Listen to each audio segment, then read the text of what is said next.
Ano yon? May nakita na naman sila. Ano yon? Anong nakita niya? Ano yon? Ano kaya nakita nila? Ano nakita nyo? Wala naman. Ay, sumugod na yung mga aso sa kabila.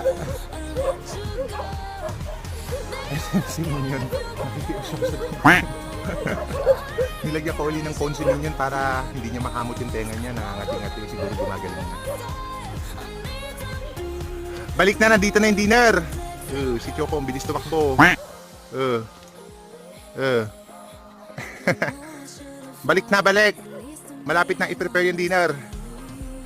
Ay, si Minion, iniiya na lahat ni Minion,